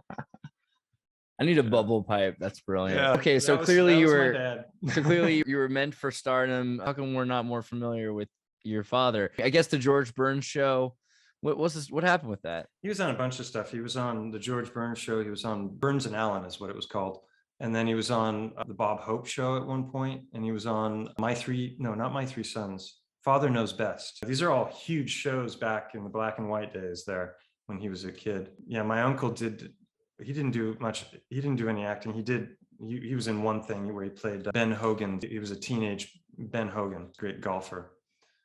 Yeah, so my dad had a pretty unusual start to life, and it messed him up. Hollywood's a weird place, and he was fine up until I think he went to Europe as an exchange student. Sound familiar? And then he had a tragic life in a lot of ways. He's a very talented artist. He got out of acting in his early teens. My grandfather didn't really find the whole thing acceptable, and so he went into art. He was a painter. He was very talented. Yeah, he struggled a lot with addiction, drug abuse, and alcoholism. And he wasn't there. He didn't raise me, so it wasn't like I was there to follow in his footsteps. He was out of the picture for most of my life, and then I developed more of a friendship with him in my late teens, and he was living in Santa Cruz at the time, and I went to visit him, and that's when he gave me Behold a Pale Horse. He also gave me another book called The Emperor Wears No Clothes, which was a very interesting, eye-opening book about the true history of weed and its prohibition and how that came about, and the Hearst family and DuPont and all the dirty tricks that surround that, and why that has been so heavily suppressed. And so already you could say in some ways I grew up in the rabbit hole. I had a very unusual upbringing with my parents. My mom and my stepfather were both worshippers of Indian gurus and New Age hippie types, and my stepfather was a co-owner in a health food store, and my mom was an astrologer and a yoga teacher. And so I grew up really interested in all things like New Age, Eastern spirituality, and reading books on Buddhism in my teens, and then later really took an interest in the new science and quantum physics, and was reading books like the Tao of Physics and the Dancing Woolly Masters, and trying to get a handle on what is this place and this reality that we're in. And little did I know, so much of that stuff is just a whole bunch of BS. And I always had a different perspective on things. You mentioned I was a vegetarian, so I come to this small town, curly blonde hair down to here, a strange name. Right. So your book's called the Hacker Prince, right? It's not the Hacker Mike. Yeah, it's missing a comma, and it's meant to be a little bit, because your name is Prince. Like, really, that's the artist formerly known as Mike is Prince. That's the truth. Yeah, to the best of my knowledge, I am the only living artist formerly known as Prince. But he could be somewhere on an island with who knows who. True. It could be, you might be a clone. We don't know the whole story. Yeah, I don't have any missing time, so I don't think I'm a clone. But yeah, I lost my train of thought. You were gonna go why you were called why you changed yourself when you moved to town with blonde hair and your name. A kid named Prince moved. Yeah, to town. no, my name was actually Princeton. That's what was on the birth certificate, and then so of course the family shortens it to Prince because you always go for the shortest thing for nicknames. So I grew up Prince and didn't know that was a weird thing until I hit like first, second grade. Even first grade wasn't a problem because, I don't remember being taunted. But when I got to Ojai, it was not a good thing. So I looked like a hippie, I had a weird name, and I was the only vegetarian in the school. So it was a bad nexus of characteristics. So I ended up getting picked on a lot. And I thought, if I change my name to something more normal, and I had an uncle named Mike, and I loved the name. So I literally just took the name Mike because I couldn't deal with Prince anymore. They were Princess. They were calling me Princess a lot. I had the long hair. It was a common name for dogs in the 70s also. So it's like, here, boy. Here, boy. So They called dogs Prince. That's interesting. Yeah, back then it was a common name for it. I didn't know. Ojai is a weird place because it used to be called Nordhof. It is like a Scandinavian farming from the 1890s or 1880s area. So you could have come up against some kids of farmers who were like, what do we do to de-escalate this person who thinks they're better than us? And your dad also, you have a decent background, both from your stepdad but your dad was doing well in Hollywood before he decided to leave. But he gave you this book on conspiracies. What was he trying to do you think? Was he trying to help you or give you something he was wrestling with? He was very much outside of the system, and he lived off of the government his whole life, basically. He, at one point, probably related to psychedelic use or something, he was doing something crazy and not crazy, but he ended up being, he had a friend who was a medical doctor who was able to get him declared legally nuts. So he got on crazy pay, basically, and he was on crazy pay his whole life. And crazy pay is just enough to have food and maybe feed your addictions, whatever they are, but it's not enough to live nicely or ever make it. And if you start making money and you're working a job, you're not crazy anymore. So it's a catch-22. So if you try and go, straight and narrow and make a, living for yourself, you get a lot of hassle and not a whole lot of reward. And so he just was basically an aspiring artist his whole life who never made it. He did some shows. He did one in New York once and another in Chicago, I think. He was a painter and a poet. He wrote a lot. Most of what I got from him through my upbringing was like, I get birthday cards that were written. I didn't see him much. But he influenced me a lot because of who he was. And I admired that he had been an actor, and I dreamed of being an actor myself as a kid. In fact, I did some acting when I was in my teens. I was in some school plays, and I was in a Shakespeare play as well. Or a De Vries, or what was this? I was in a De Vere play. Played Puck in A Midsummer Night's Dream. So. That works. I could see you as Puck. Yeah. Well, you have kids yourself, though. You have a daughter and a Mm-hmm. son, and they're getting to the point where they're going to be making decisions in the world. They're grown almost. What do you have words you're going to tell them? What are you going to tell them about the world? What your dad left you with Behold the Pale Horse. What are you going to leave your kids with? Oh, it's all a lot weirder than that. They're about the age I was. My son is the age I was when I was busted.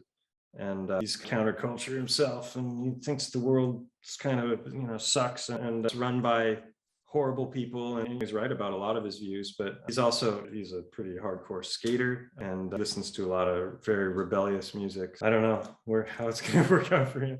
My daughter, she's far less counterculture. They're both like proud of me because of my past and who I am. But I'm like, don't be proud of me for being an ex-criminal. It's like, I made some stupid mistakes and I got caught and I paid the price. And the price is now, holy moly, going back to, that theme of legislation. I was right at the crossover. I could have gotten charged with, felony computer trespass. It was $5,000 fine per charge with a maximum penalty of 5 years per charge. If it had gone to trial and they could have proven intent to defraud, then it would have been a computer trespassing crime in the first degree, which would have been a felony computer trespass. So I would have been looking at already there as a first offender, no priors, just turned 18, I was looking at a $20,000 fine and maximum penalty of 20 years in jail. And that's ironic, actually, because I didn't break anything. I didn't break into anything. I could have gone into somebody's home and bludgeoned them with a bat and stolen their computer. And that would have been a gross misdemeanor offense.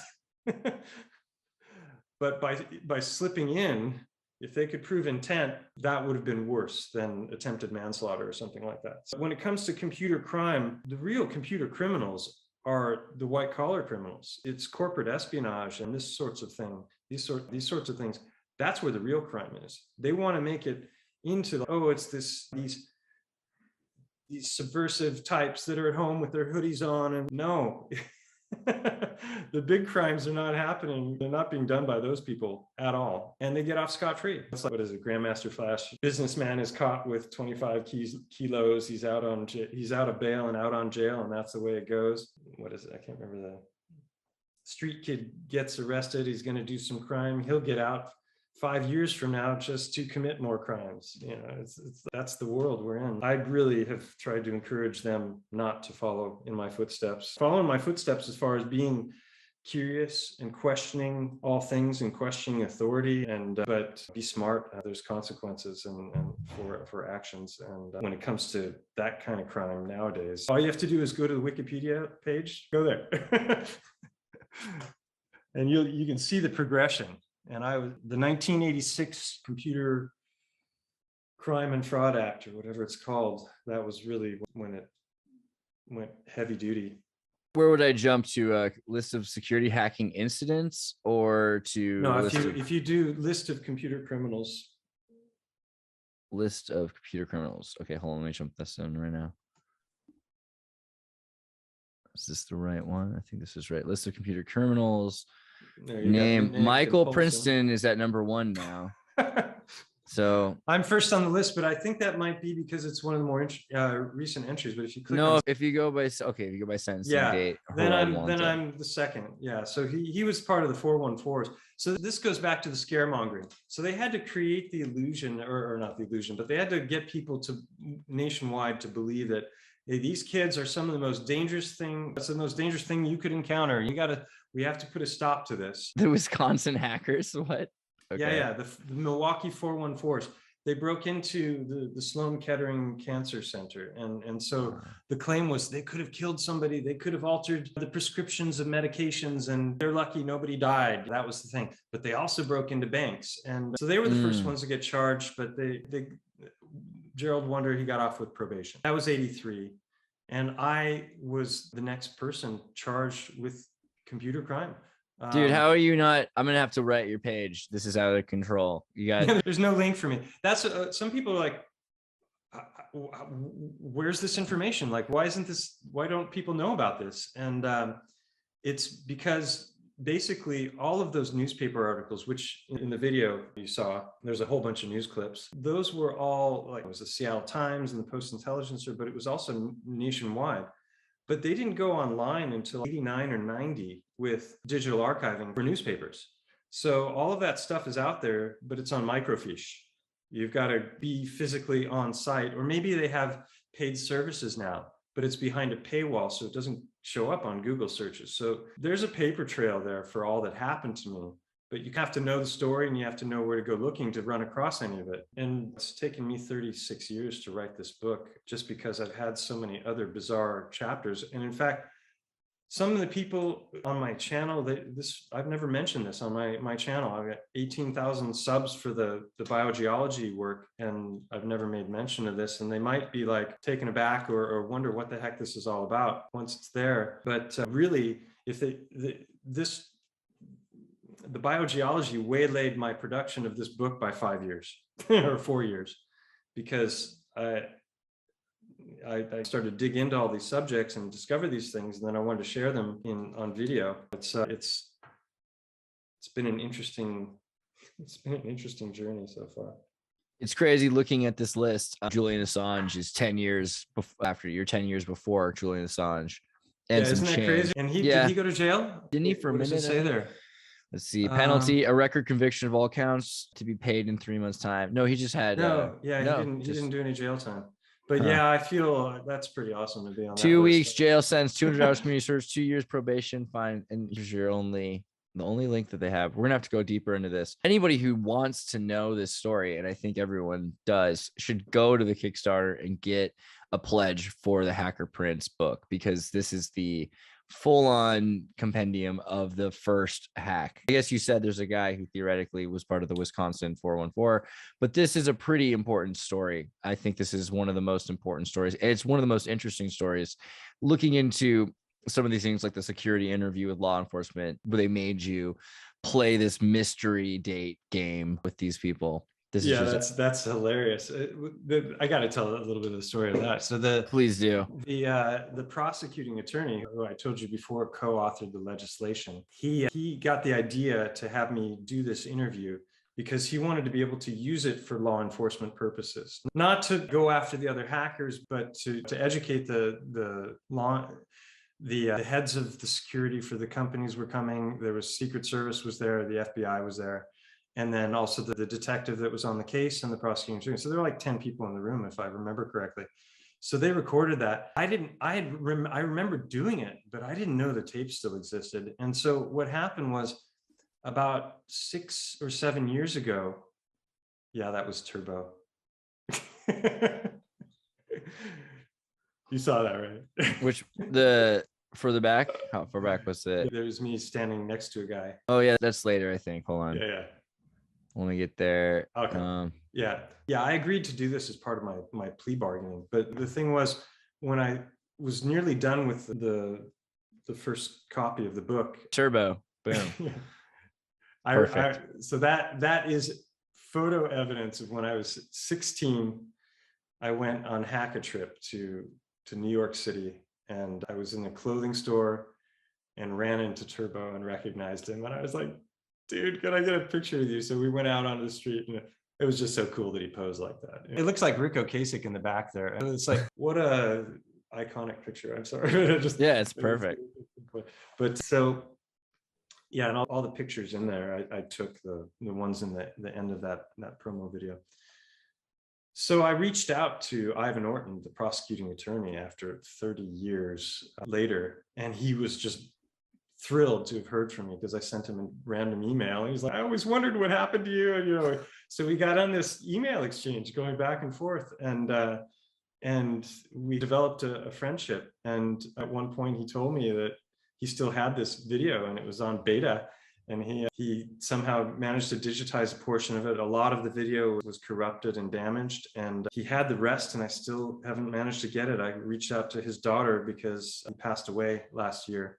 He had pretty severe Parkinson's, and so I was really happy to have this opportunity to get to know him a little bit. And he wasn't such a bad guy after all, even though he's kind of nemesis through the book, and he's really going after as much as he can get when it comes to That's his job. He wants to send a message to other teens like, don't do this because you're going to regret it. Yeah. And many have since then. 4 years later, like I mentioned, Operation Sun Devil, they busted 27 people, and so there was a lot of people who went down after the fact. So if you go to the Kickstarter, The Hacker Prince, and I Googled to find this, you can just go find Kickstarter Hacker Prince. It'll link you. It's the first thing at the top. Oh, cool. And yeah, it's definitely an important page in history. I think everyone should look into this story more. This is one of the most important books you can get right now. And if you do, there's the digital version. You can even get a hardback, and there's an audiobook that's going to be read by Gusto. I was like, you're going to get some weird Castilian to read your book. Why don't you do it? Yeah, read it with some gusto. With emotion. So yeah, read by the author. That's Hacker, my plan, man. anyway. So that's going to be pretty sweet. So that's fun. Do a search for Hacker Man. Just image search. Like, just so I type this in. Yeah, so anyone who's familiar with Kung Fury, that one to the right where he's got the keyboard up to his head. No, down. There's one where he's like, yeah, upper right. Yeah, that one. Yeah.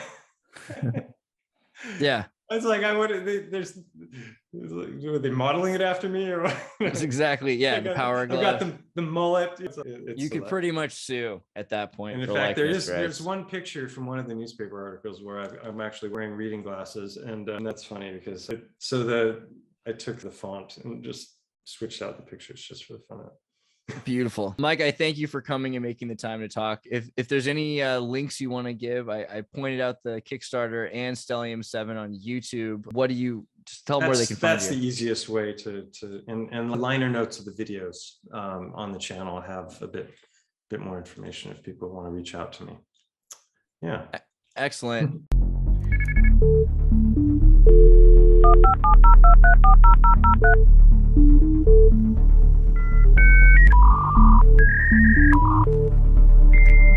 In February 1985, an 18-year-old Kirkland, Washington man pled guilty to 4 counts of computer trespass. The defendant was accused of gaining illegal access to 4 large Seattle area firms. Would you state your name, please? My name is Mike Wilkerson.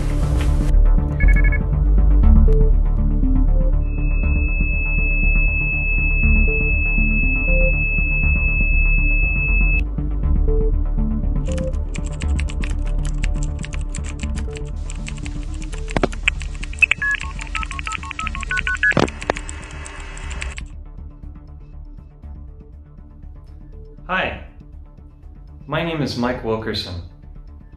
It's hard for me to believe, but it's been 36 years since that video clip that you just saw of me was recorded. I'm a former computer hacker, and I'm also the author and protagonist of this new book entitled The Hacker Prince, a true story about digital mischief in the 80s.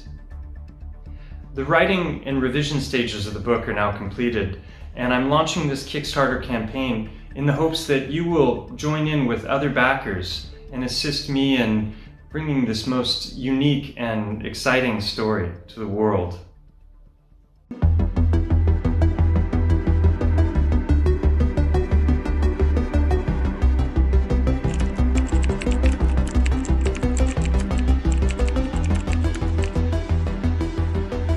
Usually they have the way it's set up is you dial in on one line and it calls you back on another, so that you can't. It's supposed to be the ultimate security. Well, what you do is you break into Cosmos and you find out all of the phone numbers that that company owns, and you call it until you find the two that are hooked up to data, and then you get the callback modem and you set up call forwarding on that line so it call forwards to your home number. That takes a lot of work, but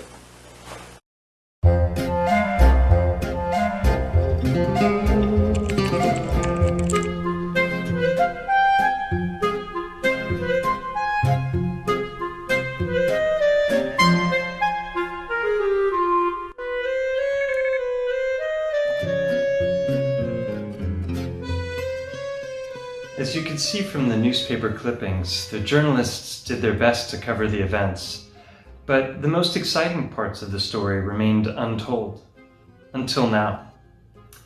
This is a story about my early life and how I got into hacking, but it's about so much more. It takes place in the early 80s, at a time when telecommunications and hacking were still in their infancy.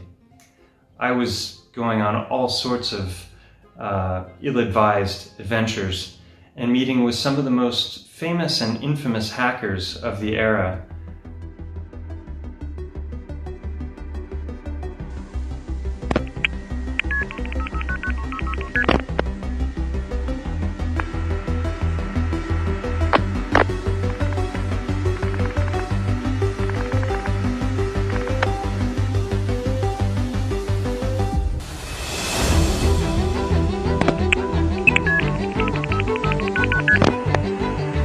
you haven't been caught. You have this invulnerable feeling. You just don't think you're gonna get caught. You ask any hacker out there that hasn't been caught yet if he thinks he's gonna get caught, and he'll tell you no. And if they tell you yes, it's because somebody close to them just recently got busted, and they have a feeling they're being watched. Whether you're curious about the 80s hacking scene and some of its most infamous characters, or if you care to indulge in a bit of nostalgia for the early days of computing, or if you just simply like to kick back with a light-hearted coming-of-age tale, then this book is for you.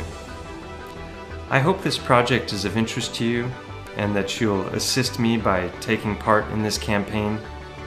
Thank you for taking the time to listen, and take care. Oh, and please be sure to check out the rewards levels.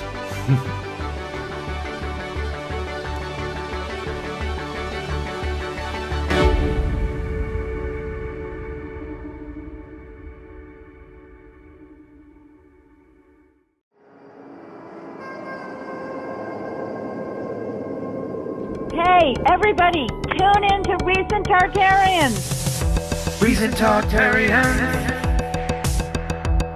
Recent Tartarians.